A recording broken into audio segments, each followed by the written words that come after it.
Hello friends, welcome back to Ever Study classes. As you know that we are running a 5-minute series on a platform for NET and SET Commerce and Management exam, and the topic for today's discussion is Organizational Life Cycle. इसके अलावा हमारे और भी courses हैं paper 2 commerce and management के लिए जो है unit snapshot notes, unit wise past papers explained, test series जिसमें हमारे पास 3500 प्लस MCQs है, practical units video course, full video course and all paper 2 courses combo. इसके अलावा पेपर 1 जनरल पेपर के लिए भी मिनी कॉम्बो पैक हमारी वेबसाइट www.everstudy.co.in पर अवेलेबल है। So now let's discuss about organizational life cycle. Living beings की तरह organizations की भी life cycle होती है. Organizations are born, they grow bigger and mature, and as they pass through their life, they start to decline.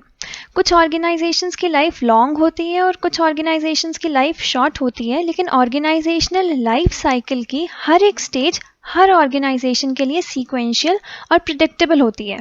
Organisation के managers के लिए ये बहुत ही इंपॉर्टेंट होता है कि वो ऑर्गेनाइजेशन की लाइफ साइकिल के करंट फेज को रियलाइज करें और ऐसी स्ट्रैटेजीज बनाएं जो अभी की सिचुएशन के लिए बेस्ट सूट करे। तो ऑर्गेनाइजेशनल लाइफ साइकिल एक ऑर्गेनाइजेशन की लाइफ साइकिल है जो उसके क्रिएशन के साथ शुरू होती है और उसके टर्मिनेशन के साथ ही ख़त्म हो जाती है। ऑर्गेनाइजेशंस एक स्टेज से दूसरी स्टेज में इसीलिए जाती हैं क्योंकि या तो वो ऑर्गेनाइजेशन बहुत ही एफिशिएंट है और वो अपने बर्थ फेज से ग्रोथ फेज में जा रही है, या फिर वो बिल्कुल ही इनएफिशिएंट है और वो डिक्लाइन कर रही है। तो ऑर्गेनाइजेशन और उसके एनवायरनमेंट में कभी भी एक जैसी सिचुएशंस नहीं रहती।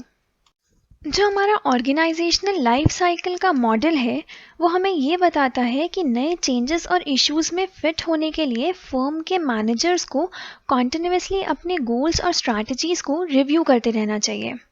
कंपनी की लाइफ साइकिल के डिफरेंट स्टेजेस फर्म के objectives, strategies, managerial processes, technology, culture और डिसीजन मेकिंग में चेंजेस डिमांड करते हैं। So now let's discuss about the different phases of organizational life cycle. सबसे पहले आता है the birth phase. Birth phase organization की expansion के start को signify करता है। यहाँ पर हमारा main purpose ये होता है कि ज़्यादा से ज़्यादा लोगों को हमारे products और services के बारे में पता लग जाए और हमें इतने customers मिल जाए जिनसे हमारी organization active रह सके। इस stage में organization का अपने external environment पर कोई भी control नहीं होता, तो वो उसे adapt करने की कोशिश करती है। नेक्स्ट आता है the growth phase. Growth phase में ऑर्गेनाइजेशन का मेन एम ये होता है कि वो अपने सर्वाइवल और एक्सपेंशन के लिए सफिशिएंट रेवेन्यू जनरेट कर सके। यहाँ पर हमारा फोकस एक्सपेंशन को मैनेज करने में ज़्यादा रहता है। अब कुछ ऑर्गेनाइजेशंस ऐसी होती हैं जो ग्रो करके नेक्स्ट स्टेज में एंटर कर लेती हैं, लेकिन कुछ ऑर्गेनाइजेशंस अनसक्सेसफुल हो जाती हैं और सर्वाइव नहीं कर पाती। नेक्स्ट आता है the maturity phase. Maturity phase में ऑर्गेनाइजेशन फॉर्मल हायरार्की में एंटर करती है।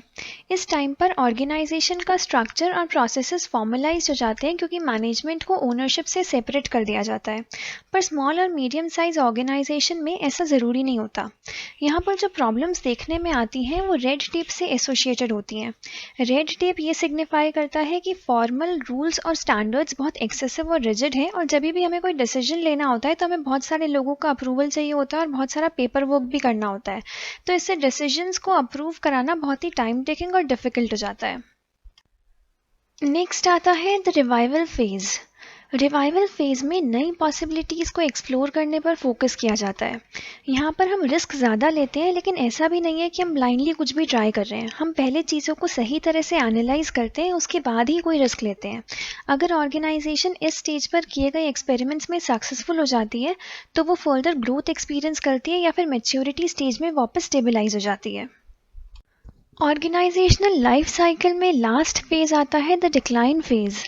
जब ऑर्गेनाइजेशन में काम करने वाले लोग ऑर्गेनाइजेशन के ऑब्जेक्टिव्स पर ध्यान नहीं देकर अपने पर्सनल ऑब्जेक्टिव्स को ज़्यादा इंपॉर्टेंस देते हैं तो ऑर्गेनाइजेशन एफिशिएंटली काम नहीं कर पाती और धीरे धीरे उसकी फंक्शनैलिटी और फिजिबिलिटी भी डिस्ट्रॉय हो जाती है। अगर चेंजेस लाने की कोशिश की जाए तो उन्हें अपोज किया जाता है या फिर वो सक्सेसफुल नहीं हो पाते और जो हमारा फोकस है वो वापस सर्वाइवल की तरफ शिफ्ट हो जाता है।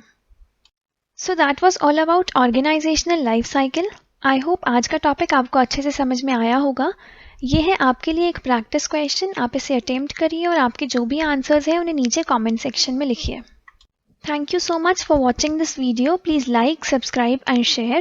In case of any query, you can reach us at the details mentioned on your screen.